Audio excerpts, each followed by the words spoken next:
football, the red zone is where a team has to make small adjustments to ensure victory. As you approach retirement, you also need to make small adjustments to ensure success. This is the Red Zone Retirement Program with registered investment advisor and enrolled agent John Mears of Mears Money Management. Hey everybody, welcome into the podcast. It's Red Zone Retirement Program, Simple Investing, Smart Future with John Mears and myself here to talk the economy. Will it boom or bust in 2024? What's going on, Coach? How you doing this week? Doing well. Like I mentioned in the previous podcast, I'm back to yelling at 14, 15-year-olds. We do football year round, so we're already getting into it. And we play in some tournaments where there's some pretty impressive athletes. These are the kids that you do eventually see in the NFL. We are not NFL kids ourselves, but we have the guys we have are hardworking.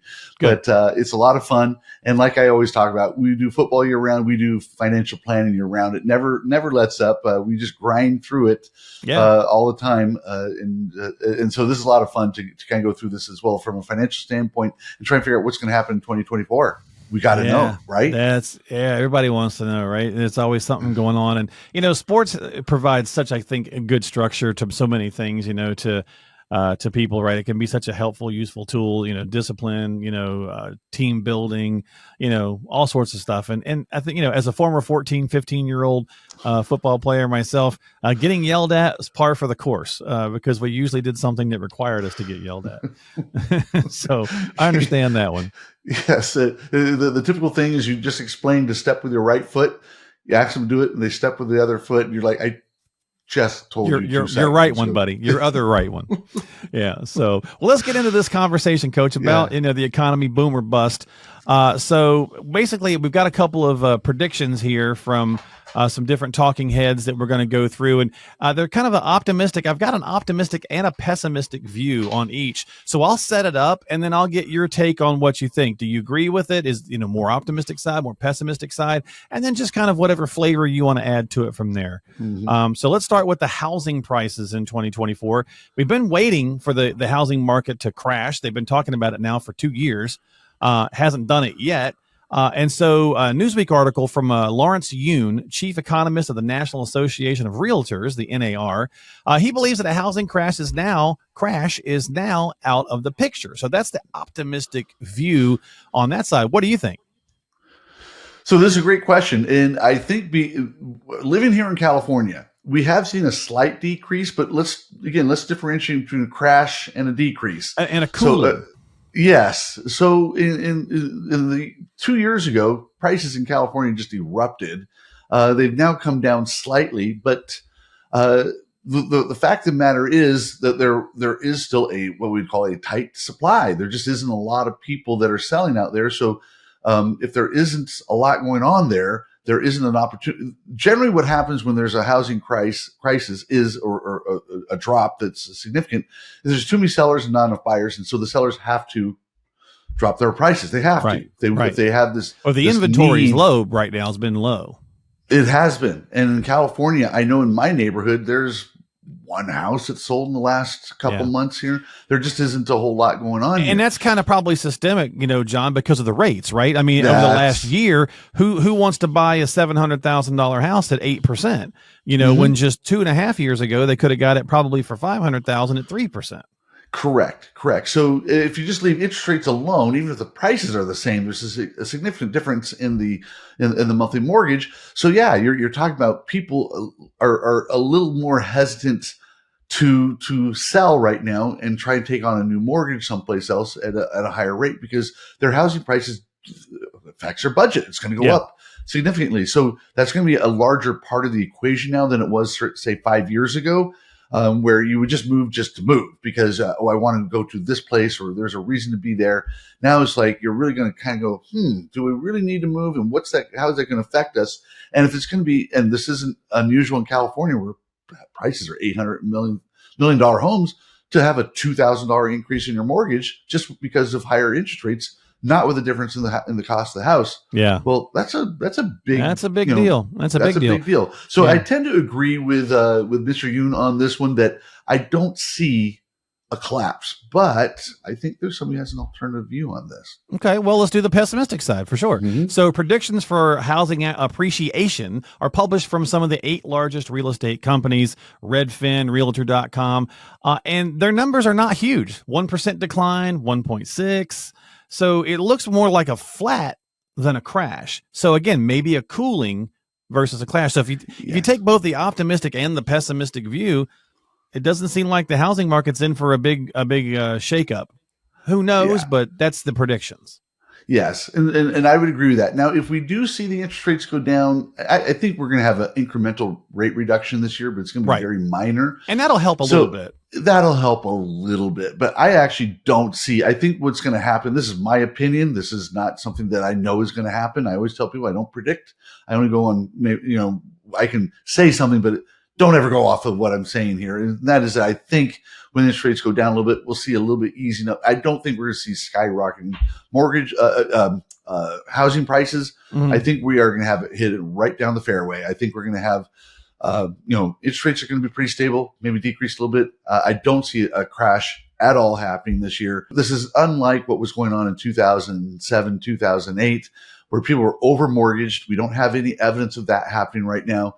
So so what was happening then was a lot of foreclosures because people were over mortgaged. I don't see that happening right now because just what's happened last year where things kind of tightened up a little bit. Mm-hmm.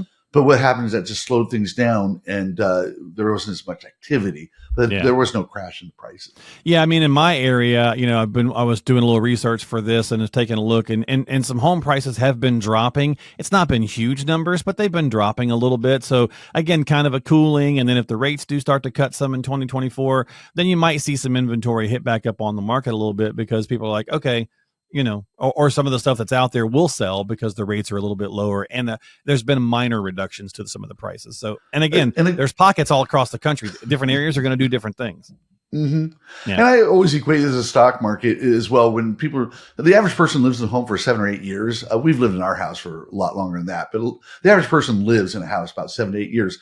And so when you're looking at point A to point B, if you will, the market went up and it's kind of come back down, but still way ahead of where you first bought it. So again, assuming you didn't over mortgage yourself, you're still coming out ahead, even with a slight reduction in prices. That's kind of how the stock market goes too, where people were complaining in 22, the market dropped. But when you compare it to where it was 8 or 10 years ago, it was way up and pulled back a little bit, but you're still way ahead of where you were. So that's kind of what I see with the house. I got you. Cool. Well, let's go to our next one here, the recession word, right? So chance of recession in 2024. This one's interesting. So this is in my neck of the woods, and it's both the optimistic and the pessimistic view from the same person. In the same basic context. North Carolina State economics professor Mike Walden wrote, I think there will be 2 different economies during the year 2024. The first half's going to be a bit more challenging, perhaps including a mild recession. The second half will be the opposite with a rebound, economic growth, and some moderating inflation, and then finally some lower interest rates. And that we talked a little bit about that last week. You were kind of saying the same thing. So this one's probably a little more on the nose where, and we've seen that to start January already, right? A little bit of trouble probably could be, and it's an election year. Historically, the market by the time the election year ends is up historically, right? So first with a half lot of volatility. Rough, yeah. First half rough, second half smoother. Yeah, I tend to agree with this econ professor. Where's he at? North Carolina? Well, he's in my neck North of the Carolina woods. State. Yeah, he's North Carolina State. So I tend to agree with this. Again, without trying to make predictions, we're not going to redo our portfolios based on what he's saying. I always say that if your portfolio, even if you knew the future, your portfolio should still be the same. So I really believe that. So even if we know this is going to happen, when we don't, but I tend to agree with what he's saying here, which is, when interest rates are at a certain level, inflation is a certain level, the difference is what we call the real rate of the cost of money, if you will. Yeah. So that is what you're looking at. So if inflation goes down and interest rates stay the same, the cost of money actually goes up a little bit. Well, that tends to slow down borrowing, and business will not, the movement of capital won't be as extreme during the first part of the year. Right. So that will slow down the economy, possibly. Now, I don't see it being a huge break. I don't see it being a huge pullback, but that could slow things down slightly. Could. And the jobs market numbers right now too, right? So it's looking a little rougher to start the year, and there's going to be probably some layoffs and things of that nature. So it all kind of leads into that same bumpy, what do they call that, a bumpy landing for the economy in the first half, and then maybe a softer landing in the second. Yeah. Yeah. And again, we don't know, we can't predict because the markets behave on their own, but this is something that seems to make sense. I tend to agree with this a little bit. But again, I don't suggest that anybody change their portfolio, because this just kind of you're going to have a little bit of volatility during the first part of the year. And then as interest rates do reduce, which again, we don't know for sure they're going to do that. But if inflation ebbs a little bit and interest rates reduce a little bit, we're going to get back to that, that cheaper cost of capital. And then the market or the economy may start moving forward again. And again, this is all guesswork. We don't know for sure this is all going to happen, but this is kind of stuff that makes sense. And this is why I tend to agree with this econ professor. I think it's a very general, it's a very broad stroke here. Yeah, we may have some volatility in the first part of the year. It may smooth out the second part of the year. And like you've said, Mark, tend to, on these years where we have the election cycle, we tend to end up anyway. But again, historically, we don't know that. We don't know that for sure. Right. Yeah, you never know. And it's certainly proven to be over the last couple of years. It was certainly, again, we started off with the housing, and they kept saying, oh, yeah, it's got to crash. It had just inflated so much. It has to crash. It's going to crash in 22. It didn't. Yeah, we just don't know. It didn't. Yeah. Sometimes even if we think we know, we don't. Like when your Lions thought they had beaten the Cowboys and found out. Rub that seconds. In, why don't you? Yeah. So we don't know, and so we want to make sure our plans are above and beyond anything like this. So, like I said, even if you knew the future, your portfolio should be changing. Yeah, and the governments are like the refs; they tend to make bad calls anyway. So, or make it up as they go along. All right, let's wrap it up. Well, not wrap it up here. Let's do one more on this and then we'll do the 2-minute warning. 2-minute warning. The stock market in 24. Right. So, and again, to your point, we share this information as a way to talk about these things because, it is worthwhile to probably go in and talk with your advisor, see if some tweaks need to be made. But usually reacting to some of this stuff that you see and making wholesale changes is usually a bad idea. Certainly it's a bad idea without, having a consultation and a conversation and reviewing things. You don't want to just go, well, I read this or I heard this, so yeah, let me do it. Which hopefully most people don't do that, but still. Oh, they get all their advice from their brother-in-law and the cook. Yeah. It's good to be armed though, right? And then that way you could come in and see John and go, hey, I was listening to the podcast and, what do you think about this or that or whatever? Let's talk about it more specifically for my situation, right? Yeah. So let's dive into the market. We got the optimistic side here. Investment firm CEO Jay Hatfield says things are looking good for stocks in 2024. And he talks about, some of the points of the CNBC article, which we can link to this, and the economic data validates that theory. Because of those rate cuts. Again, they got a little excited on this, and then they kind of changed their viewpoint just a tad. But he's an investment firm CEO, so of course they're going to say stocks are going to look good. But overall, I don't know what you think about 2024 as a stock market year. I do tend to agree. I've been telling all my clients when we were doing even before we had that strong November, December, I was telling people during our annual reviews in October that I think we're going to see some volatility this year. I think that's what we're going to have. I do see things improving, so there may be an increase. Is that increase going to be a 30% increase? I don't know. I don't think so, but we can see an increase. And with a reduction in interest rates, the math always seems to work out this way. With a reduction in interest rates, that will help the stock market without getting into, again, all the issues with the cost of capital, rate of returns, all that stuff. Right. It tends to work together. And so I do see that possibly happening this year. So I tend to agree with this guy. Okay. I do believe there's going to be some volatility this year. So there's going to be ups and downs. We may have a rocky March or April just to make up a date in here. We don't know. Right. Everything is unknowable because their events do change the market. So something can happen this year that will affect that. Right. But if we're just looking at the economic indicators that we know of, yeah, I tend to agree with this guy. I do. Well, or you could be on the pessimistic side, like Mr. Harry Dent. And Harry Dent is a fantastic researcher. This guy gets really in deep with stuff, but he's a bit of a perma bear. And so he says that he thinks 2024 is going to be the biggest single crash we'll see in our lifetime. A little dramatic, maybe a little bit on the heavy side, and everything will bubble, everything will pop. And so I don't know. That's maybe a little too far on the opposite Harry direction. Dent is he's a very interesting guy. He wrote a book that was actually fairly correct way back in 1993. I have somewhere around here in my notes, The Great Boom Ahead. That was his famous book. And I remember reading that and thinking, this guy's a great prognosticator, because we know in the 90s we had the dot-com boom, if you will. Yeah. Everything just exploded. So you're thinking, wow, this guy really knows what he's talking about. And then in 1998, the book was released in 1999. He wrote a book called The Roaring 2000s. Well, the 2000s were not Didn't quite roar.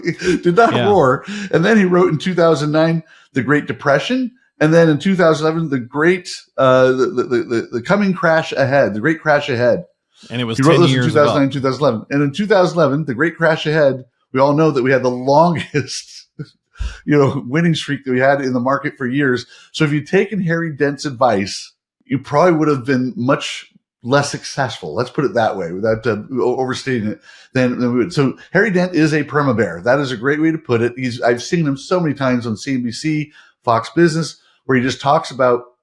He does he uses the charts, shows which direction the charts are going, and how we're all just. It's going to be guns, gold, and groceries in just a few weeks. And he's been saying that for quite a while. So now that doesn't mean we can't have some concern and always want to be on the alert. Absolutely. But I always warn people to be very careful with somebody like a Harry Dent. There are others out there like him that are always talking about how awful it's going to be and how everybody's going to be in trouble in the near future. If things go to hell in a handbasket, folks, your portfolio is going to be the least of your worries. I'm just going to tell you that right now. So don't worry about what Harry Dent says, but always keep an eye on the market and know that when it's high, it's not always going to stay high. When it's low, It's not always going to stay low. Yep. And we plan for what is historically the markets have done. Harry Dent is saying that it's going to get really, really, really bad, and I do not agree with him. Yeah, the single biggest crash in our lifetime might be clickbait. It might be eyeball bait, right? Trying to get some looks, but the guy does amazing research, so he does. So it's one of those things. But he's very detailed in what he does, and again, that's why in his book in 1993, The Great Boom Ahead was based on the boomers. The boomers are now getting into retirement age, and there was some truth to that because there's all these people retiring and they were putting the money into the markets. But he has just shook out the other way on the other part. Yeah. The other ones, it hasn't always worked out. So it's like our local meteorologist. He's like, we're gonna get some snow and then we get like 2 flurries. He's like, we're gonna get 2.5 inches and people panic and we get like 2 flurries. So I think Harry Dent is expecting a monsoon though right now. There you go. Yeah. Well, I tell you what, look, if you're worried about some things when it comes to retirement, obviously you got to do some planning, you got to do some strategizing. John's got a couple of great books that can help with that. We make that available each and every week on the podcast. If you'd like to pick up a free copy, check this out. John has a couple of free books, Diffuse and Tax-Free Retirement in California, that reveal exactly how you can experience zero taxes in retirement and overcome the IRS lien on your 401k, IRA, and 403b, which could threaten your future lifestyle. These are complimentary, so all you have to do to pick these up 100% free is just stop by RescueMyRetirement.net. That's RescueMyRetirement.net. Fill in the basic info and he'll ship those out to you immediately. That's RescueMyRetirement.net for a copy of Diffuse and Tax-Free Retirement in California.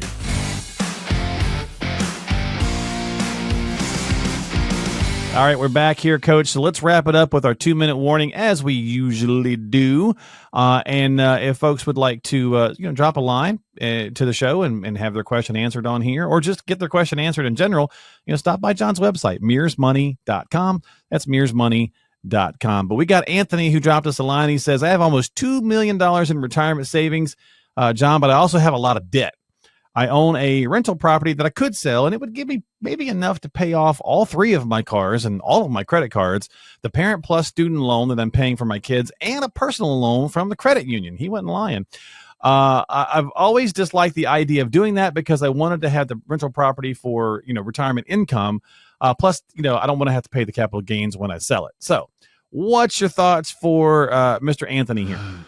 So I hate to give advice on just an email or whatever. This is one where I would almost say, yes, so you might be better off selling and paying off everything. I don't know. Part of it would be to see what the interest rates are on some of this stuff, but because the math will matter at some point. But I do believe in the psychological. If you're at retirement age and you're in retirement, I do believe the psychology of being debt free matters. And I've said this to people many times, my own clients, that when the market dips, I never get calls from people that are out of debt. The only time I hear from people are people that have a mortgage or have some debt because they're worried about being able to pay that debt. Yeah. Whereas if you don't have any debt, the market can ebb and flow and you really don't really worry about it as much because you don't have, anything hanging over your head that you have to pay. So Anthony, I'd have to talk to you. I'd have to find out how you are, what your personality is. But the generic statement I'm going to make is figure out the tax, maybe,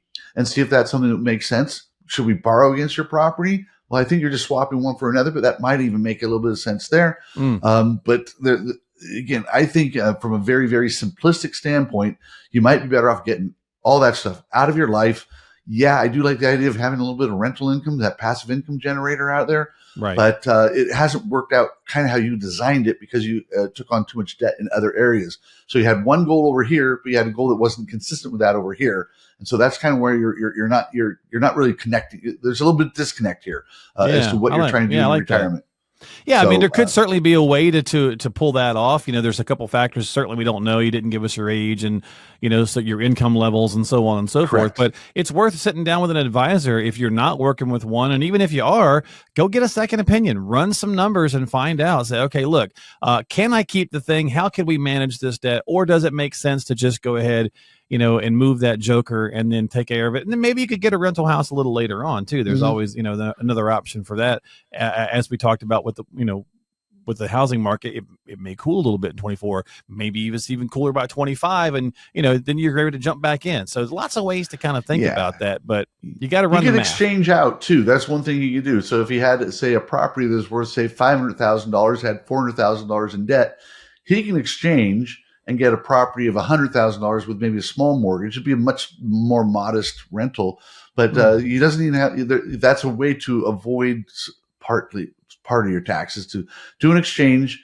Whatever you can't totally exchange for, that would become the taxable part of the exchange. Pay off all that debt, but you still avoid tax on some of the other stuff. It's still kind of rental business. I'd have to talk to you and find out what's going on, but there's a lot going on here. Well, hopefully it gives you some things to at least think about, Anthony. So thanks so much for listening to the podcast. Don't forget to share it with folks who might be interested as well. And folks that are listening, consider subscribing on Apple, Spotify, or YouTube. We're on there in video form, audio form, and the little shorts that they do now as well. So thanks for hanging out with us as always. Coach, appreciate your time here on Red Zone Retirement Program. Simple Investing, Smart Future with John Mears. Have a good week, Coach. It's a lot of fun. Yeah, man. We'll see you next time right here on the podcast. Catch y'all later. Advisory services offered through Mears Money Management, Inc., an RIA registered in the states of California and Texas. California Department of Insurance License number 0685203.